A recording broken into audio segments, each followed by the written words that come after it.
pemerintah kan sedang gencar-gencarnya memberikan insentif pajak. Nah, tujuannya apa, Pak? Memang saat ini ya fokus pemerintah itu ada dua. Yang pertama itu Pada nanti di podcast kan terus pajak sekalian partner. Di episode pertama ini kita akan membahas tentang insentif pajak. Nah, sobat pajak sudah pasti pernah dengar tentang insentif pajak ini.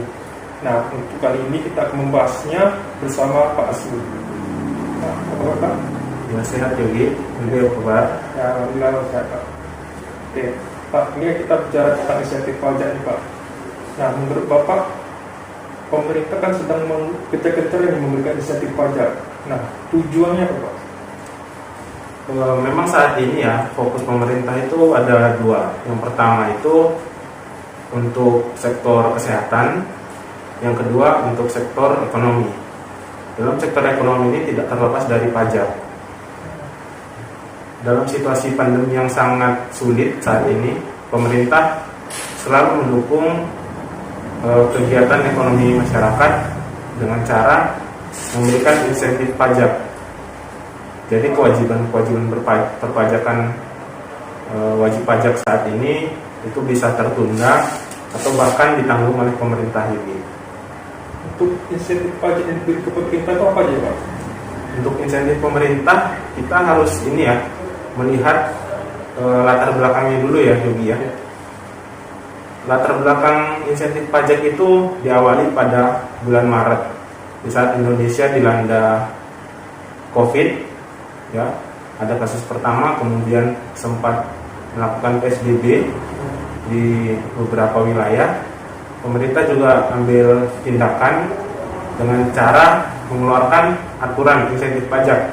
Di awalnya itu aturannya yaitu PP PMK 23 tahun 2020. Itu insentif pajak berupa pembebasan PPh pasal 21, kemudian PPh pasal 22 impor, kemudian juga ada PPN restitusi dipercepat.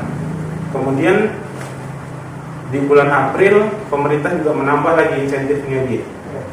Insentif PPh UMKM gabung pemerintah.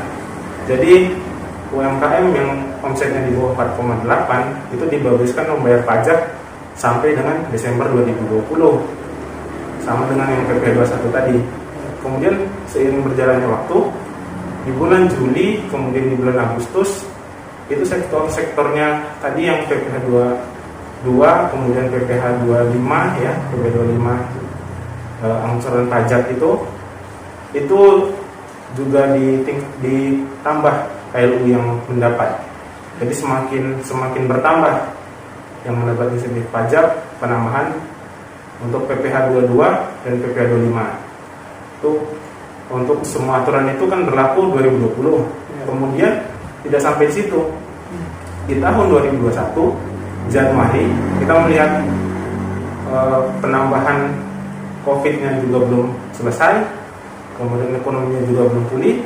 Pemerintah menambah lagi di Januari 2021 dengan peraturan PMK nomor 9 tahun 2021, jadi diperpanjang lagi sampai dengan bulan Juni. Kemudian tidak sampai situ lagi. Pada bulan ini kabar baiknya juga pemerintah menambah insentif, menambah panjang insentif. Jadi dari Maret 2020 kemudian sekarang ini keluar lagi aturan PMK Peraturan Menteri Keuangan nomor 82 tahun 2021 yang memperpanjang lagi insentif yang diterima tadi sampai dengan bulan Desember. Kemudian ada juga beberapa tambahan insentif kendaraan bermotor ditanggung PPN kendaraan bermotor ditanggung pemerintah, itu juga diperpanjang. Kemudian PPN properti juga diperpanjang sampai Desember. Kemudian juga satu lagi ada wacana juga dari pemerintah untuk menanggung PPN atas sewa. Jadi sewa kita kan melihat nih di mall seperti itu kan berdampak ya dengan dilakukannya PSBB. Kemudian pemerintah memberikan insentif. Rencananya sih ini masih digodok aturan oleh pemerintah, tapi kemungkinan besar akan memberikan insentif untuk sektor persewaan tanah dan bangunan seperti itu. Berarti sudah banyak insentif yang dikeluarkan pemerintah ya Pak. Untuk sampai saat ini tuh udah berapa penyerapan insentifnya Pak? Insentif yang diberi pemerintah itu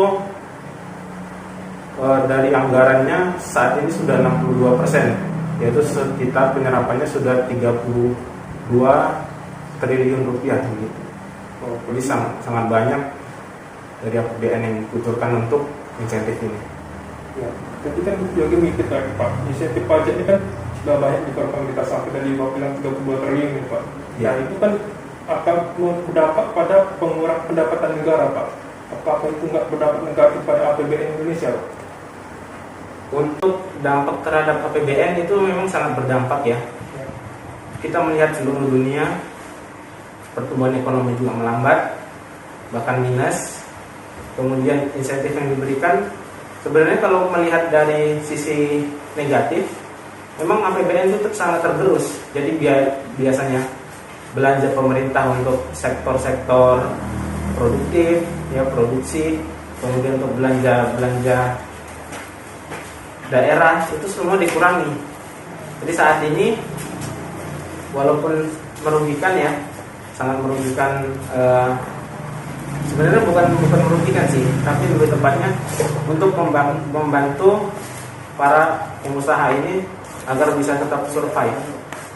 Berarti ini sangat membantu para dunia usaha juga ya Pak, walaupun resikonya itu bagian kita berkurang gitu. Nah, di sini menurut Bapak insentif pajak itu sudah tepat sasaran atau belum? Untuk insentif pajak tidak bisa kita pungkiri ya. Pemerintah juga kalau saya lihat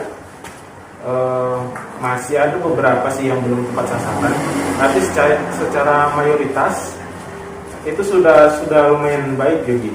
Jadi secara mayoritas itu sudah tepat sasaran. Namun ada beberapa yang belum tepat sasaran.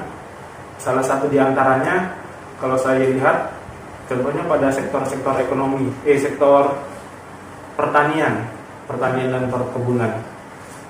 Kita lihat pada saat ini harga CPO itu tidak berdampak, kemudian sektor ekonomi, sektor pertanian tidak terdampak ini, tapi diberikan insentif.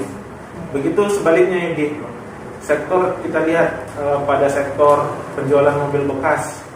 Mobil bekas itu tidak mendapat insentif PPh pasal 25. Sedangkan dari Persatuan Penjualan Kendaraan Bermotor Indonesia itu terlihat sangat jauh drastis ini penurunan pendapatan mereka. Jadi saran saya buat pemerintah itu lebih melakukan evaluasi terkait sektor-sektor yang diberikan insentif, kemudian evaluasi lagi sektor-sektor yang belum diberikan insentif, gitu ya. Nah, soal pajak tadi itu penjelasan kita tentang insentif pajak kepada Pak Semi. Terima kasih waktunya Pak. Nah, untuk soal pajak, apabila dari penjelasan kita tadi itu ada yang kurang mengerti atau ada pertanyaan, dapat ditanyakan di kolom komentar di bawah video ini. Dan jangan lupa untuk di subscribe, di like, dan di share. Saya Yogi Wahyudi dan Pak Semi, pamit, sampai jumpa.